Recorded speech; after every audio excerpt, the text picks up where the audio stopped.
Salve Maria, povo de Deus. Hoje estaremos entrevistando nossa amiga Larissa, e ela que é escrava da Virgem Maria pelo método São Luís Grão de Montfort e teve essa experiência com o amor de Deus que tem transformado a sua vida. Tem sido também esse instrumento de Deus na vida de muitas pessoas. A primeira pergunta, Larissa, é como era a sua vida antes de conhecer o Senhor? Como foi se dando esse processo de conhecê-lo? E aonde a Virgem Maria entra nessa história? São as três perguntas principais para que você possa, aos poucos, ir trabalhando cada uma dessas respostas. Desde já agradeço pela sua oferta e pela sua dedicação à evangelização, a sua disposição também em ser esse instrumento escondido de Deus, que alcança a vida de tantas pessoas. Olá, tudo bem? Então, como o Zez me apresentou, eu sou a Larissa e eu sou de Minas, da cidade de Berlândia. E vamos para a primeira pergunta, né? Como era a minha vida antes de conhecer esse amor de Deus? Bom, como diz os jovens hoje, né? Era uma vida bem devassa. Era uma vida totalmente longe daquilo que Deus um dia tinha sonhado para mim, né? A minha única preocupação era em me divertir, em gastar todas as minhas energias para satisfazer os meus prazeres, né? Carnais, materiais e fúteis. Então, assim, eu tive uma infelicidade, né, de sair de casa muito cedo por uma vontade própria, né? Eu achei que não dava certo com os meus pais, então eu fui como aquele filho pródigo, né, que decidiu pedir a parte da herança e seguir em frente. Então, eu saí de casa, né, um pouco jovem, e fui viver tudo aquilo que os meus pais, né, enquanto protetores, enquanto com uma boa criação que eles, né, tentavam me dar, não me deixavam fazer, né? Então eu fui pro mundo, né, com aquela sede louca de viver tudo aquilo que os meus amigos viviam, tudo aquilo que as outras pessoas viviam. E nessa sede, né, pelo mundo, eu esqueci completamente daquela base católica que os meus pais haviam me dado, né? E esqueci que Deus existia. Eu simplesmente me fartava em bebidas, em festas, em uma sexualidade totalmente desordenada. E eu era uma pessoa que festava de segunda a segunda, né? Eu sempre fui muito responsável de trabalhar, de manter, né, as minhas próprias coisas. E eu costumo falar que as únicas coisas que eu não fiz foi roubar e usar drogas. Que nunca foi assim meu foco, né? É a parte das drogas. Mas o restante eu posso dizer que a maioria eu experimentei de tudo. Porque a sede que eu tinha de felicidade, de encontrar amor, de encontrar aceitação, era tão grande que eu buscava em tudo, menos no lugar certo, né? Que é em Deus. Então, foi mais ou menos assim a minha vida antes de conhecer o amor de Deus, né? Uma vida bem mundana, completamente mundana, em todas as partes, né? Até o meu lado espiritual era mundano. E foi dessa forma, né, que eu cheguei mesmo no fundo do poço, porque chegou um momento que nada daquilo me satisfazia mais. E a minha alma gritava, ela simplesmente gritava por algo que eu não sabia onde estava, né? Então, cada vez mais eu bebia mais, eu ia para mais festas, eu conhecia mais rapazes e aquela sede por alguma coisa que eu não sabia e que nada daquilo que eu estava fazendo me, me preenchia, né? Então, a minha vida antes de conhecer o amor de Deus foi essa. E nessa dessas buscas, né, desenfreadas, eu cometia alguns erros, né, vamos dizer assim, que levaram a minha vida por rumos bem bem distantes daquilo que seria a vontade de Deus, né? Tudo como providência, é claro, mas hoje, né, usado como providência, mas talvez se eu tivesse feito a vontade de Deus desde o início, às vezes hoje eu poderia não estar passando por coisas que eu passo. Mas Deus, na sua infinita misericórdia, ele sempre tira um bem, né, daquilo que a gente nunca imagina. Então foi mais ou menos assim, né, a minha vida longe de Deus.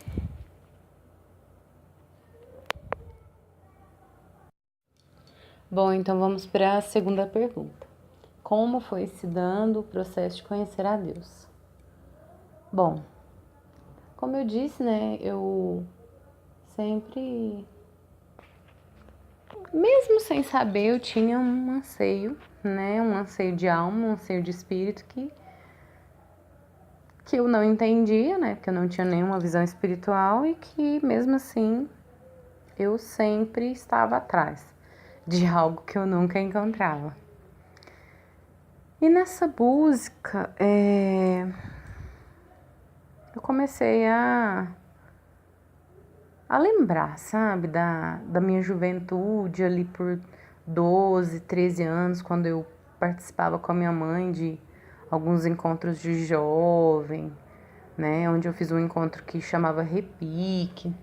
E a gente sempre tinha um costume de sair lá da minha cidade e vir no encontro muito grande que tem aqui chamado Pentecostes, que é promovido pela Renovação. Aí me lembrava disso. Aí no ano de 2016 eu me lembrei, sabe, do 2015, desculpa. Lembrei dessa Pentecostes, né? Claro, por obra do Espírito Santo, e resolvi pesquisar que dia que seria, né? Que eu sabia que era mais depois da Páscoa. E aí eu vi que era no final de maio para junho, alguma coisa assim. E aí eu resolvi participar. E eu tô lá nesse encontro, de repente tava tendo ia ter uma adoração e Jesus veio andando, né, nas mãos do sacerdote. Inclusive hoje ele é meu diretor espiritual. Aí ele veio andando assim, e quando ele chegou perto de mim, eu lembro que o pregador estava ministrando uma moção que ele tinha, que tinha algumas pessoas lá que tinham um anseio muito grande de encontrar algo que elas não sabiam o que era, mas que esse algo só ia encontrar em Jesus e que você deveria dar a sua vida toda para que Jesus fizesse a vontade dele. E naquele momento Jesus foi passando. E eu me lembro que estava tocando aquela música da Colo de Deus, que fala: eu abro mão de tudo, só para ter a ti. Esqueço o meu futuro, só para te seguir. Então, naquele momento, Jesus foi passando e eu olhei para ele, né? E ele olhou para mim. E aquele olhar de Jesus foi passando e eu fiquei, né, estonteada com aquele olhar, né? Fiquei realmente assim, vislumbrada. E no momento que ele colocou Jesus lá no suporte onde ele ia ficar, né? Começou a cantar aquela música de novo e meu coração, assim, ele se enlargueceu mesmo e se debruçou, né? Em cima daquele momento. E eu olhei para Jesus e falei: será que eu consigo esquecer o meu futuro só para te servir? Será que eu consigo abrir mão de tudo Na época eu namorava, né? Eu lembro que eu olhei pro meu namorado assim do lado. A gente não tinha uma vida sacramental, né? Porque como eu cheguei a me casar, né? Da minha época de mundão, eu cheguei a me casar na igreja, né? Então a minha vida com o namorado não era algo que eu poderia viver o sacramento, né? Então, a hora que eu olhei para Jesus, foi até engraçado, eu olhei para Jesus, eu abro mão de tudo. Aí eu já olhei assim pro meu lado direito e pensei, o tudo inclui ele, porque não tem como, né? E assim foi acontecendo as coisas. Aquele momento ali eu me apaixonei, né, completamente por Jesus, mais uma vez. O Espírito Santo relembrou o meu coração todo o amor que ele já tinha dedicado a mim, todas as vezes que Jesus me livrou da morte. Por tantas vezes assim que eu nos meus momentos de loucura, às vezes dirigia muito bêbada, ou ia em lugares que eu nem perigosos, que eu nem conhecia as pessoas, N coisas que eu fiz e Deus esteve ao meu lado o tempo todo, me livrando, né? Tipo, quando eu fui ter o meu filho, que eu tive um processo de eclampsia e o médico falou com certeza para minha mãe que a gente não ia sobreviver, porque o hospital era muito precário e não tinha muitas possibilidades. Então, naquele momento ali, a minha mãe, né, nos entregou a Nossa Senhora e pediu e foi feito o milagre, né? O meu filho ficou algum tempo na UTI, mas hoje ele é uma criança muito abençoada, né? Um sonho de Deus. Então, assim, são muitos testemunhos, mas o meu momento, assim, o divisor mesmo de águas foi este encontro que eu tive com Jesus Eucarístico, onde foi me proposto, né? Você abre mão de tudo. E mesmo sem ter coragem, mesmo na incerteza, eu olhei para ele, como diz aqui em Minas, cara de pau, cara de pau mesmo, e disse: Jesus, eu abro mão de tudo. Só que o Senhor tem que me dar força, porque o Senhor sabe que eu não consigo. Mas o desejo, Deus sonda os corações, né? E o desejo que havia no meu coração era de viver aquilo dali, né? E tudo ficou muito pequeno diante daquilo que Jesus me apresentava. Então, assim, foi a partir daquele momento, né, que hoje eu tenho certeza que foi a Virgem Maria que me conduziu até aquele estágio para viver aquilo, que começou, né, o meu a minha paixão, né, o meu amor por Jesus e a minha disposição de deixar tudo aquilo que eu vivia, que para mim era a plenitude da felicidade, para viver realmente o que Deus tinha sonhado para mim. Bom, vamos à terceira pergunta. Onde a Virgem Maria entra nisso tudo?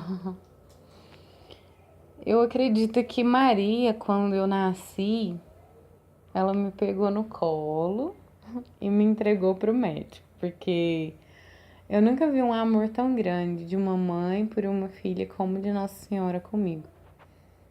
Nossa Senhora, ela foi presente na minha vida toda, toda, toda, toda. Só que eu enxerguei, né, as doces e perfumadas mãos de Maria agora, né, depois que eu realmente, pelas mãos dela, conheci Jesus. Então, quando eu tive essa oportunidade de viver todo esse amor lá na adoração, eu fiquei muito encantada com aquela música, né, da Colo de Deus, e eu fui trabalhar no outro dia e fiquei procurando lá na internet para ver se eu encontrava a música. E eu me lembro que quando eu escutei, né, a música, ela vinha acompanhada do testemunho do Hugo, né, que compôs ela. E ele falava, né, que ele tinha caído de uma escada, que a cabeça dele tinha se partido, que a mãe dele levou ele para o hospital, o médico falou que ele não tinha solução, então isso me recordou muito a minha vida, de quando o médico também disse que eu não ia sobreviver. E aí, a mãe dele teve os seus 15 minutos com Nossa Senhora, assim como a minha mãe também teve, né? Então eu fui escutando aquele testemunho e aquilo foi assim, calando muito ao meu coração. E logo depois desse testemunho vinha aquela música Eu me consagro a ti, Mãe de Deus e minha. Eu me consagro a ti, Mestra e Rainha. Acaso não sabeis que eu sou da Imaculada? E eu ouvi aquela música, eu lembro que faltava 15 minutos para eu ir embora. E eu vim com aquela música na minha cabeça, né? Busquei meu filho na escola e vim com aquilo tudo, né? Borbulhando dentro de mim.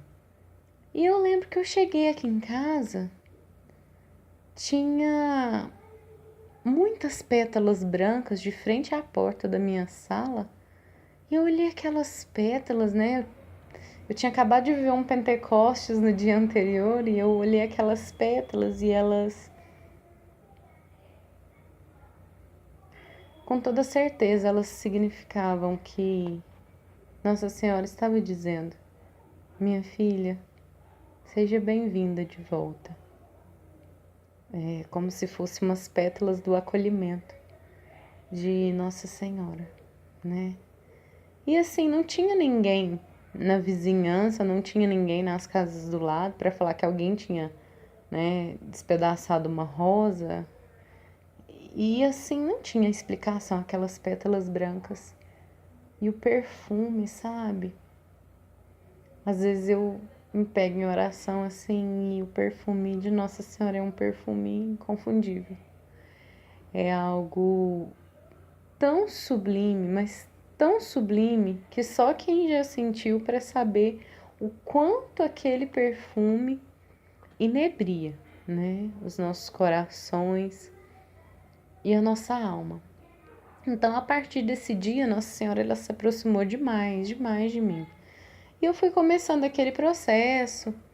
Nesse mesmo Pentecostes, eu conheci a coordenadora do meu grupo de oração, né? Ela tem uma loja de artigos religiosos e ela se apresentou a mim. E eu falei para ela que eu não tinha grupo de oração, que eu tinha vontade de participar. E ela falou: Nossa, tem um muito legal lá no bairro Tibere. Aí eu: Jura? Eu moro no bairro Tibere.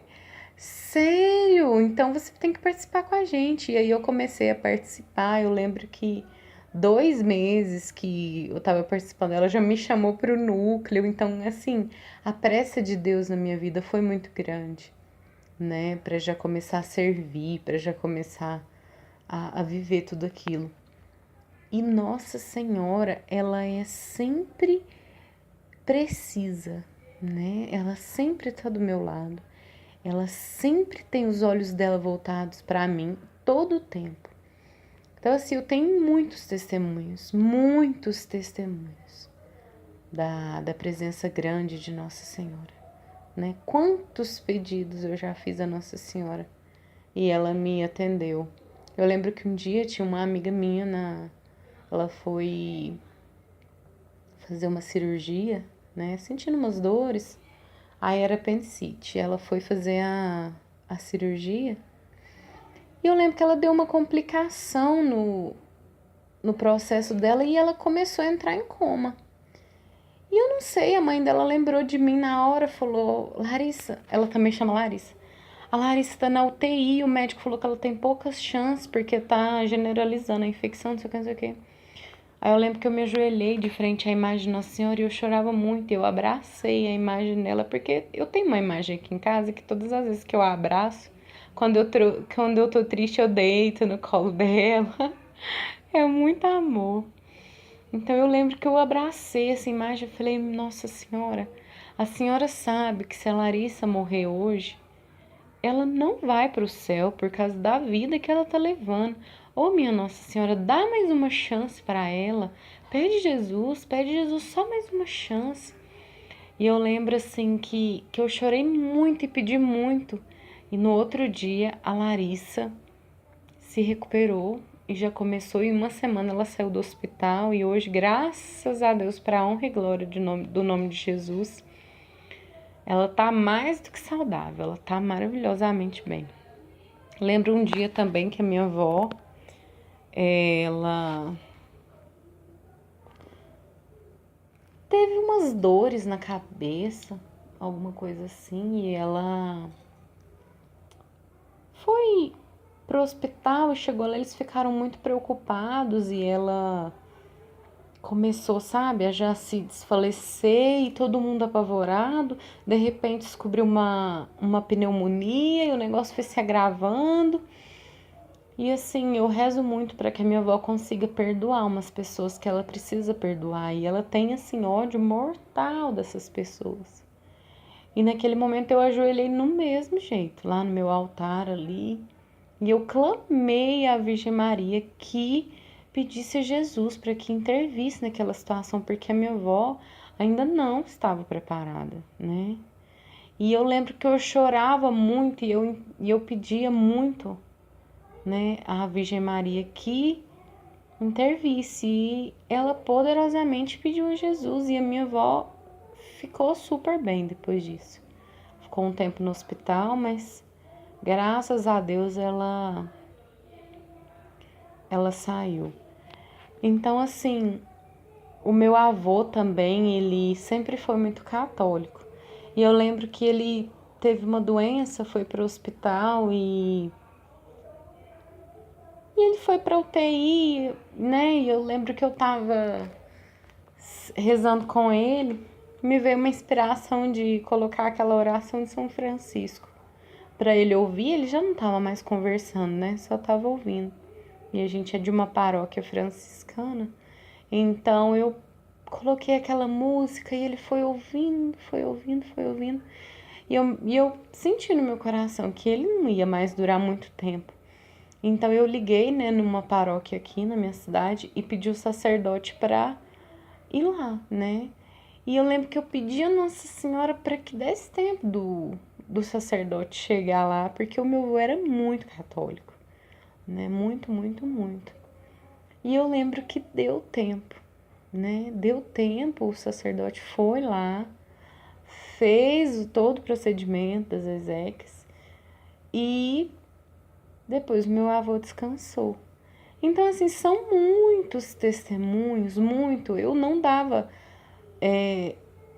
certo com a minha mãe de maneira alguma, né? O grande motivo de eu ter saído de casa foi porque a gente não dava certo. E hoje a minha mãe, para a honra e glória do nome de Jesus, é uma escrava da Virgem Maria também, né? A Nossa Senhora nos aproximou, Nossa Senhora nos curou, né? Com a intercessão dela. E hoje ela reina na nossa realidade, mãe e filhas. E assim, eu tenho muitas promessas, né, que foram feitas pela intercessão de Nossa Senhora, eu tenho certeza. Porque às vezes a gente sofre e não entende, mas cada sofrimento deve ser agradecido. Cada instante de provação, de tentação, tem que ser agradecido, porque é a providência de Nossa Senhora nos aproximando cada dia mais do céu, cada dia mais de Jesus. Não tem como a gente conhecer o amor verdadeiro, o amor de Deus sem sofrer, sem passar por provações, sem passar por testes mesmo. Então, é isso que eu queria deixar, né? Que se todas as pessoas conhecessem o quanto Nossa Senhora é maravilhosa, o quanto Nossa Senhora age no momento certo, na hora certa, como ela é brava e vai à frente de um exército em ordem de batalha, que são seus anjos, só para defender a cada filho, ninguém deixaria de estar perto da Virgem Maria todos os instantes, de clamar a Nossa Senhora todos os instantes, até hoje. E eu creio que não vai haver nenhuma pessoa que recorreu a Nossa Senhora e não foi atendido. Às vezes é num momento de aperto financeiro, às vezes é num momento de doença, às vezes é num momento de dúvida quanto a uma decisão. Em todos os momentos, Nossa Senhora está presente. E tudo que ela inspirar é do Espírito Santo, porque ela é a esposa do Espírito Santo, né? E não tenhamos medo de amar Nossa Senhora, porque nós nunca conseguiremos amar ela como Jesus amou. Então é isso, que nós amemos a Maria. Amemos, amemos, amemos. Porque desse amor só pode brotar uma realidade, que é a santidade, vinda daquele que é o santificador, né? O Espírito Santo, esposo dela, e de Jesus, o seu filho tão amado. Então, muito obrigada e salve Maria.